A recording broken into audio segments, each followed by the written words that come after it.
नमस्कार दोस्तों, मैं शिवरतन पांडे आपका पुनः स्वागत करता हूं महर्षि पाराशर एस्ट्रो ज्योतिष में। दोस्तों, अभी तक हमारी जो सीरीज चल रही है मेष लग्न की चल रही है और हमने मेष लग्न में सूर्य, चंद्र, मंगल, बुध, बृहस्पति, शुक्र और शनि टोटल वीडियो कंप्लीट कर दी हैं और हमने मेष लग्न से लेकर के द्वादश भाव तक शनि तक की वीडियो कंप्लीट हो गई, हमारे सारी अपलोड कर दी हैं। प्लीज उनको देखिए, समझिए। ये हमारी जो भृगु सरल पद्धति है, बड़ी सरलता से हम समझाने की कोशिश करते हैं और सारी दृष्टियां, उच्च नीच आदि के विषय में, नक्षत्रों के स्वामियों के चरण के टोटल वीडियो हम उसमें डालते हैं। आज हमारा मेन जो ग्रह है राहु। अब हमारी स्थिति जो होगी, मेष लग्न के राहु की स्थिति को हमने सुधारना है। मेष लग्न में यदि राहु हमारे बैठे हैं तो क्या फल देंगे, क्या नुकसान, क्या मित्रता, क्या शत्रुता, क्या सब इस विषय में हमें डिस्कस करना है। ठीक, अब हमें देखिए कि आपने, यदि हमें मेष लग्न की बात करते हैं, ठीक है, तो लग्नेश कौन है? लग्नेश हमारे यहाँ मंगल है, क्योंकि मेष राशि के स्वामी हैं, वहां के स्वामी हमारे मंगल हो गए, तो यहाँ मंगल का प्रभाव हमें देखना पड़ेगा। ठीक है, अब राहु की खुद की राशि क्या है, उच्च नीच क्या है, ये सब विषय में हम बात करते हैं। 90% मेरी जो खुद की सोच है, बहुत से लोग और भी विचार होते हैं राहु केतु के विषय में, मगर जो मैं अपनी है मैं आपको बताऊंगा कि राहु की जो खुद की राशि है वो कन्या है, मूल त्रिकोण राशि भी कन्या है और टोटली एक अंश से लेकर 30 अंश तक वो पावर वहां पर होता है उनमें। ठीक, उनकी जो उच्च राशि है मिथुन है, नीच राशि है धनु है। ठीक है, ये हमें कंफर्म होना चाहिए कि राहु का जो हम डिस्कस करना है तो राहु के विषय में हमें प्रॉपर नॉलेज होना चाहिए। तो उच्च राशि उनकी मिथुन है, नीच राशि धनु है। ठीक है, मेष लग्न के जो कारक हैं वो सूर्य है।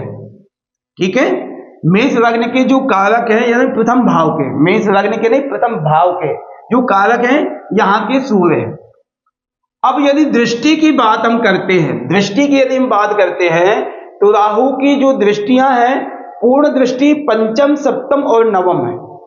पंचम, सप्तम और नवम, यानी पांचवी और सातवीं और नौवीं। तो पांचवी कहां जाएगी? 1 2 3 4 5 पंचम भाव को देखिएगा सूर्य राहु, सप्तम भाव को देखेगा और नवम भाव को देखेगा। ठीक है, इसमें हमें जो विशेष डिस्कस करना है, सप्तम भाव में केतु होगा, केतु अपना प्रभाव होगा, वो पक्का है, उसमें कोई इधर उधर नहीं होता है। तो इस कारण से सप्तम भाव की दृष्टि का प्रभाव उतना नहीं हम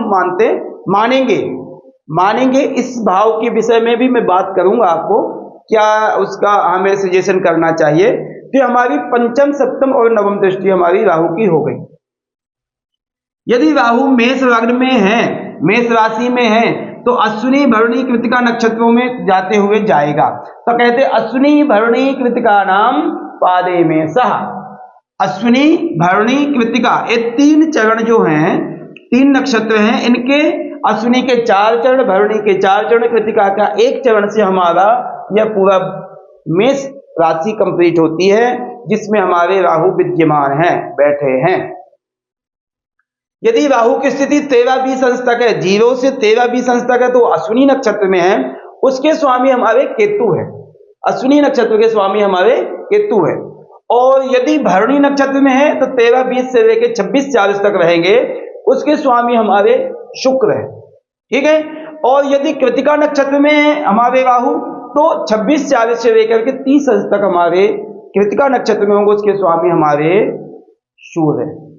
ठीक है, ये हमारा बोर्ड कंप्लीट हो गया। हमें अब कुछ स्थिति इसमें विशेष देखनी है। आज तो सबसे पहले हम राहु के विषय में जानेंगे, फिर मंगल की स्थिति को जानेंगे, फिर दृष्टियां, नक्षत्रों के विषय में हम जानेंगे। ठीक है, सबसे पहले हम यदि राहु का विषय रखें तो आप ये समझिए, राहु हमारे जीवन में आज के कलयुग के और जो हमारे 2022-25 का जो समय चल रहा है, 2025 का जो समय चल रहा है, इस समय राहु का पावर बहुत ज्यादा है। राहु का पावर मीन्स राहु जो टेक्नोलॉजी में घुसता है। एक बात का ध्यान देना, राहु जो है, जिस व्यक्ति का, जिस बच्चे का राहु बहुत पावर होगा ना, तो आप समझिए कि छोटा सा बच्चा भी होगा, उसको मोबाइल दोगे या लैपटॉप आप दोगे या और अदर भी इलेक्ट्रॉनिक्स जो चीजें दोगे, बहुत जल्दी डीप में चला जाएगा। ऐसा व्यक्ति आलसी कह सकते हैं आप में, मगर एनर्जिक भी बहुत होता है। ऐसा व्यक्ति फास्ट काम करने की बहुत कोशिश करता है। राहु जो ये टेक्नोलॉजी है, हमारी चीजों को सब कुछ चेंज कर दिया। हम पहले अपने कुंडली जो जंत्रियों से बनाते थे, पंचांग से बनाते थे, आज हम लैपटॉप कंप्यूटर में आ गए, सॉफ्टवेयर में आ गए। तो इसलिए राहु की आज की स्थिति जो है, हमें बहुत ज्यादा जरूरी है। यदि जिस व्यक्ति का राहु बैठा है वो शार्प दिमाग का होगा, बड़ी फास्ट काम करने का। हाँ, हालांकि आपको यह देखना होगा कि राहु आपको जैसे फास्ट काम कराता है तो नुकसान भी ज्यादा होते हैं, उसमें नुकसान के ज्यादा, आपके जो डिसीजन होंगे नुकसान में होंगे। मगर राहु आज की जनरेशन को ये फास्ट करने का काम है। राहु झूठ बुलवाता है, राहु बड़बोला बना देता है, बहुत ज्यादा फास्ट बोलने की आदत बन जाती है। राहु ईगो में रहता है, राहु कभी किसी के सामने झुकने की कोशिश नहीं करता है। ठीक है, ये राहु के हमारे जीवन में लक्षण है। राहु मानसिक तनाव देता है, मन को बोझ ज्यादा देता है। ज्यादा राहु किसी भी कार्य में, किसी भी जगह बैठेगा, उस जगह को खराब करेगा। पापी ग्रह है, खराब करेगा उस स्थान को, फल देने में नुकसान ही करेगा उस स्थान। हाँ, यदि मित्र क्षेत्रीय है तो कुछ बेहतर करेगा, अन्यथा वहां को खराब करेगा। हम उस भाव के स्वामी की स्थिति को भी हमें देखना चाहिए यदि हमें राहु का प्रेडिक्शन करना है परफेक्ट। ठीक है, राहु की स्थिति। और यदि हम देखें, जीवन शैली को चेंज करता है, आपके जीवन शैली को चेंज, दिखावा में ज्यादा रहेगा। राहु की स्थिति है, दिखावा बहुत करेगा। आपके पास अंदर पॉकेट में कुछ भी ना हो, मगर आपने 500 की चीज रही है, यदि चाहे 300, तो ऐसी स्थिति उधार कर देगा, कर्जा कर देगा, कर्जा करा देता है राहु हमें। राहु की दशा, अंतर दशा, और यह बात का ध्यान देना, जितना राहु आपकी कुंडली में पीड़ित होगा उतना ही व्यक्ति कर्जाई होगा। मतलब हवा में उड़ाता है राहु। ठीक है, इन जीवन में हमें यह बहुत ज्यादा जरूरी है। अच्छा है राहु के लिए, मगर हमें ज्ञान भी होना चाहिए कि कितना लेवल हमारा सही रहेगा। ठीक है, एक ये हो गया। दूसरा, आपने क्या करना है, राहु की स्थिति को, राहु अदर चीजों के लिए, जैसे राहु यहां पर बैठे हैं पंचम भाव, लगन भाव में। लगन के स्वामी क्या है? मंगल है। मंगल और राहु की आपस में मित्रता बिल्कुल भी नहीं है, क्योंकि एक द्वेष के, एक दुश्मन के बहुत बड़े भारी दुश्मन है, बहुत बड़े भारी दुश्मन है। तो यहां पर एग्रेसिव ज्यादा होगी, एग्रेशन ज्यादा होगा, आपस में फाइट ज्यादा होगी। तो इस भाव को राहु यहां पर हमें बिगाड़ने की कोशिश करेंगे। और लगन भाव से हम देखते क्या है? सुंदरता देखते हैं, सुख दुख देखते हैं, पीस ऑफ माइंड देखते हैं, विवेकता देखते हैं। ठीक है, और हमारा पूरा शरीर है, तो लगन भाव हमारा पूरा शरीर है। एक एक अंगों का वर्णन हम लगन भाव से कर सकते हैं। तो इसलिए लगन भाव में राहु जो बैठेगा तो आपको दुखी अवस्था में रहना पड़ेगा। सोच सोच करके व्यक्ति, या आप व्यक्ति के, ऐसे व्यक्ति की मेमोरी बहुत कमजोर हो जाती, सोचता ज्यादा रहता है। ऐसे व्यक्ति के पास सब कुछ होते हुए भी मगर बैलेंस नहीं होगा। आप समझे, इम्यूनिटी पावर आपकी कमजोर होगी, आपका साहस कम हो जाएगा। ठीक है, सुख दुख, सुख दुख का मतलब यह है कि दुख अवस्था आपकी ज्यादा होगी, सुख की कम होगी। सुंदरता आपके चेहरे की, जो चेहरा है उसको बिगाड़ देगा, सुंदरता को बिगाड़ने का काम राहु का है। आपके जीवन में कमियां निकालने की, लोग कमियां आपकी निकालेंगे, आप दूसरों की निकालोगे। कमियां देखने का आप नजरिया बहुत होगा। राहु कमियां बहुत निकालता व्यक्ति के जीवन में। मानसिक अशांति प्रदान करता है। किसी भी कार्य को आपने यदि करना है तो उसमें विघ्न बाधाएं ज्यादा हमें प्रदान करेगा। मगर आप यह भी बात का ध्यान दीजिए, लगन भाव में राहु बैठ करके पंचम सप्तम नवम की दृष्टि डालेगा, यहाँ पर कुछ में कुछ बेहतर करेगा। और जो आज की जनरेशन के हिसाब से है, जो फास्ट काम करना चाहता, बहुत जल्दी अमीर व्यक्ति बनना चाहता है, और जो टेक्नोलॉजी के एंड्रॉइड सिस्टम के हिसाब से जो चलता है व्यक्ति, वो आजकल कामयाब बहुत है। ऐसा व्यक्ति की ड्राइविंग आदि अच्छी रहेगी, ऐसा व्यक्ति बड़ा फास्ट काम सीखने की कोशिश करेगा, वाहन आदि सीखने का बहुत जल्दी छोटी उम्र में ही सीख जाएगा। छोटी उम्र में ही आपका मोबाइल, लैपटॉप, कैमरा आदि जो कुछ भी है आप उसको करा सकते हो। तो ऐसा व्यक्ति लग्न में फायदे हैं, मगर शारीरिक स्थिति को बिगाड़ेगा।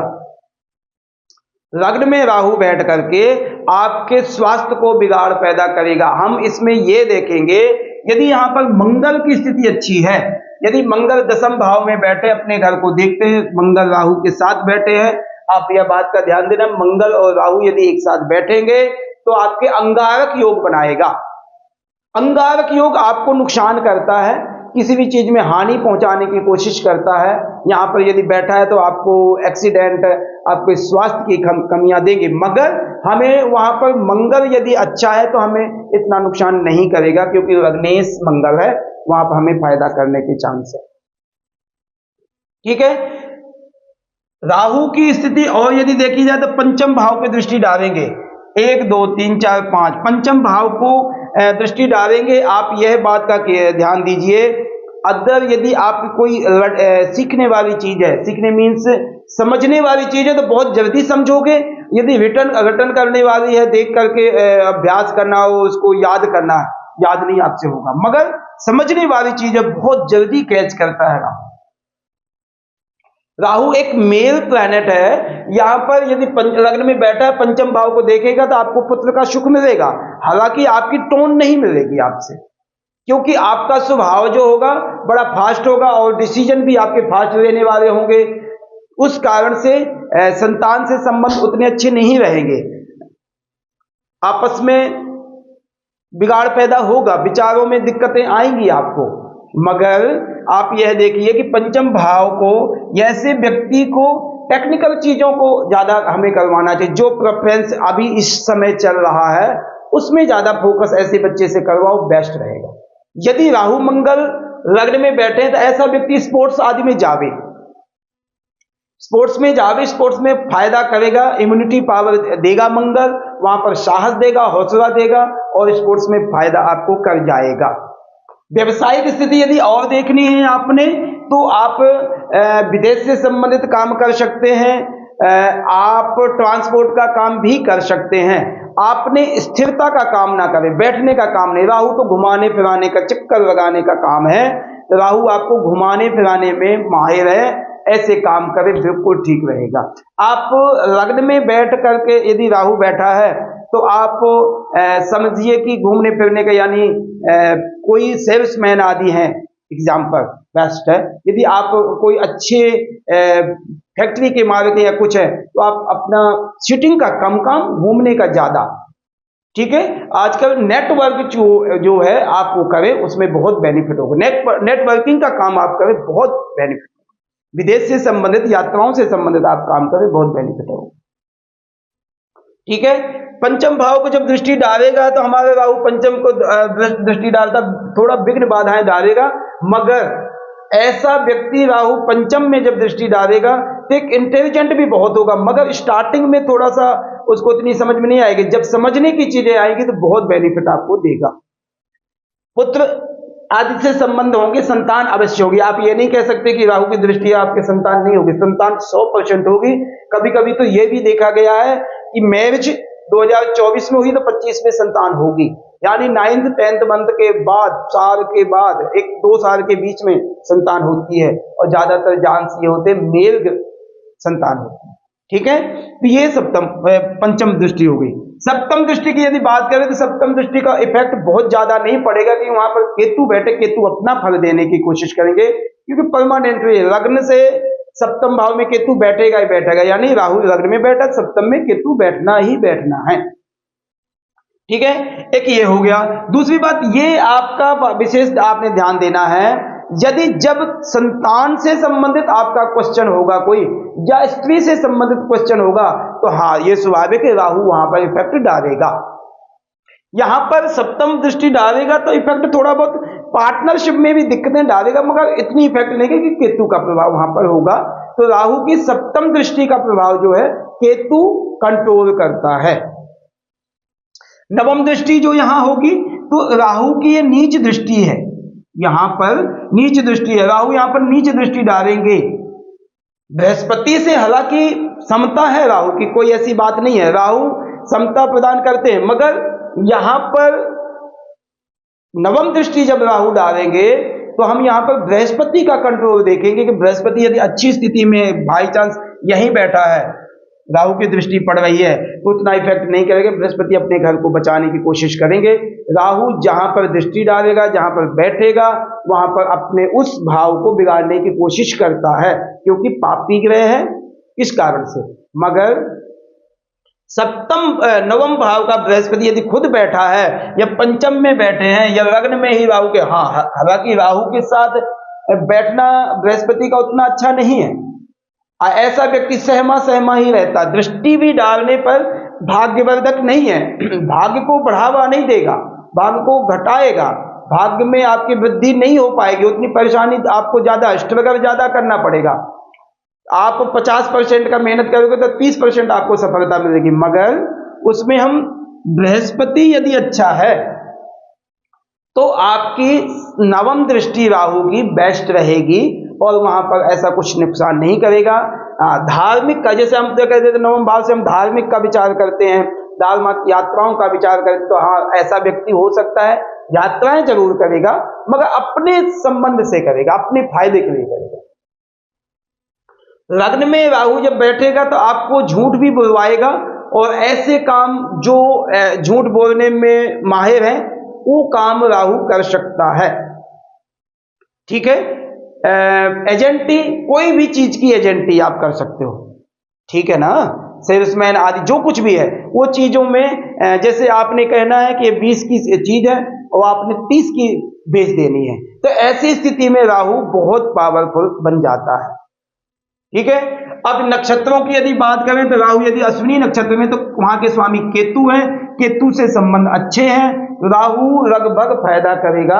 यहाँ पर केतु में ये स्वाभाविक मानसिक स्थिति उतनी अच्छी नहीं रहेगी, हौसला थोड़ा सा कमजोर होगा, मगर केतु वहां पर सपोर्ट करेगा।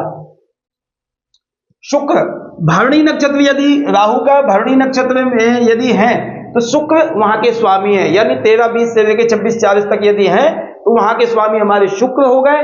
शुक्र की स्थिति हमें देखनी है, सप्तम भाव पर है, यदि राहु की दृष्टि भी सप्तम भाव में पड़ रही है, पारिवारिक जीवन में उथल पुथल करेगा, ये व्यक्ति को असमंजस में डाल देता है, ये व्यक्ति को शंका प्रदान कर देता है।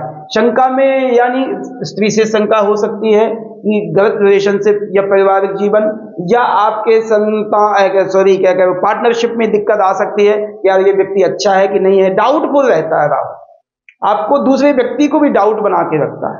ये राहु के हमारे लक्षण दिखाई देते हैं लग्न भाव में बैठने से। कृतिका, राहु यदि तृतीय कृतिका नक्षत्र में है, यानी 26-40 से 30 अंश, यानी वहां के स्वामी सूर्य है, यहां पर पावर दे देगा सूर्य, पंचम भाव के स्वामी है, राहु एनर्जिक हो जाएगा। और यदि बाई चांस मंगल यहाँ बैठे हैं तो ऐसा व्यक्ति स्पोर्ट्स में जाने का बहुत रुचि होगा और बड़ा कर्मठ होगा, बड़ी मेहनत करेगा। ऐसा व्यक्ति को थोड़ा बहुत अब यश मान सम्मान इज्जत आदि में भी बेहतरी हो जाएगी। लग्न में बैठने से राहु झुकने की कोशिश नहीं करता है, अपने ईगो को डाउन नहीं होने देता है, चाहे कुछ भी हो जावे, चाहे लॉस हो जावे, आपका नुकसान हो जाए कोई बात नहीं, नुकसान हो जाए कोई बात नहीं, मगर मैं झुकने को तैयार नहीं हूं। राहु एक व्यक्ति को खुद रिस्पेक्ट लेने की कोशिश करता, दूसरे को देने की कोशिश नहीं करता है। या आपके पिता हैं, बड़ा भाई है, गुरु है, संत हैं, कोई भी है, उनको प्रॉपर उतनी रिस्पेक्ट नहीं करेगा, ऊपर दिखावे में चाहे दे देवे, मगर अंतर्दृष्टि नहीं होती है। जब आपकी राहु की दशा अंतर्दशा आती है तो आपके जीवन में डाउन ज़्यादा, परेशानियां ज़्यादा आएंगी, अप बेहतर कम होगा। मगर आप यह बात का ध्यान दीजिए, राहु परमार्थ का काम कराने की कोशिश करता है। यदि परमार्थ में व्यक्ति चला गया तो इसके फल को टोटल चेंज हो जाएगा। राहु ऐसे परमार्थ नहीं करने देता, मगर ऐसा व्यक्ति का प्रभाव यदि मंगल या राहु बृहस्पति का थोड़ा भाई कुंडली में आ गया, तो यदि व्यक्ति परमार्थ में चला गया, परमार्थ यानी परोपकार आदि में, किसी गरीबों की सेवा, किसी ब्राह्मण की, संत की सेवा, पंछियों की सेवा, गाय की सेवा, किसी में यदि लग गया, तो ऐसे व्यक्ति की भाग्य उन्नति बहुत जल्दी होती है, क्योंकि ऐसे व्यक्ति को ब्लेसिंग भी बहुत जल्दी मिलती है, आशीर्वाद का प्रभाव भी बहुत जल्दी मिलता है। लग्न में यदि राहु बैठा है तो आपको यह भी ध्यान देना कि ऐसे व्यक्ति की नजर भी बहुत लगेगी। यदि हाय शब्द आप कह सकते हो ना, ऐसे व्यक्ति की हाय भी बहुत जल्दी लगेगी। आशीर्वाद लगे चाहे ना लगे, मगर हाय बहुत जल्दी लगेगा। यदि उस ऐसे व्यक्ति को हमें दुखाना नहीं चाहिए, दिल नहीं दुखाना चाहिए, मगर इसकी खुद की नियत यह है कि दूसरे को दुखा करके अपना फायदा उठाना है। इसको हमें नुकसान हो जाए उसका हो जाए, मगर हमारा फायदा हो जाए। किसी भी चीज में फास्टनेस बहुत जल्दी है, इसमें व्यक्ति बहुत जल्दी रिजल्ट सोचता है। लग्न में यदि राहु बैठा है तो आप ये बात का ध्यान है, ऐसे बच्चे ना बड़े अमीर बनने की कोशिश करेंगे, दिखावा भी करेंगे और मेहनत भी करेंगे। उनकी सोच भी यही होगी, यार बहुत जल्दी मैं अमीर बनना, बहुत पैसा कमाना है, मेरे पास करोड़ों रुपए हो, मेरे पास इतनी प्रॉपर्टी, इतनी बड़ी गाड़ी हो मेरी। ये सोच ऐसी बना के रखता है राहु। उस कारण से कभी कभी नुकसान करता है, कोई एफर्ट्स करता है, वो व्यक्ति ऐसे ज्यादा एफर्ट्स करेगा, जब करेगा तो हो सकता है आपको नुकसान भी हो जावे। तो इसलिए राहु लग्न में बैठ करके उतना पावर देगा, ऐसा कुछ नहीं है कि नुकसान करेगा, मगर अदर ग्रहों की स्थिति भी हमें देखनी चाहिए। द्वितीय बृहस्पति अच्छा यदि है या लग्नेश की स्थिति अच्छी है तो राहु वहां पर बैलेंस हो जाएगा और आपको बेनिफिट्स आदि देगा। स्टडी अच्छी देता है राहु, ऐसा नहीं कह सकते आपकी स्टडी नहीं देगा, स्टडी आपका अच्छा हो सकता है, मगर राहु के मुताबिक स्टडी होगी, राहु के मुताबिक स्टडी होगी तो आपको फायदा होगा। आप यदि सोचो कि एग्जाम्पल मैं कह रहा हूं कि मैथ रटा दो, या एग्जाम्पल मैं कह दूं कि हमारे जो ज्योतिष आदमी व्याकरण है, ज्योतिष है, तो ऐसे व्यक्ति को टेक्निकल, अब देखो मैं बताऊं आपको, ऐसा व्यक्ति बड़ा रिच और बहुत पैसा कमा सकता है, नाम रोशन कर सकता है। कैसे? आजकल के हिसाब से उपाय बता करके, आजकल के उपाय कि ये बस 2 चने के दाने यहां पर रखो, ये आपको फायदा हो जाएगा, एक मुट्ठी मूंग वहां पर छोड़ दो, आपको फायदा हो जाएगा। एग्जाम्पल जैसे लाल किताब के उपाय आदि हम कह दें। तो इस कारण से ये व्यक्ति तुरंत फल और तुरंत रिजल्ट लेने की कोशिश करते हैं और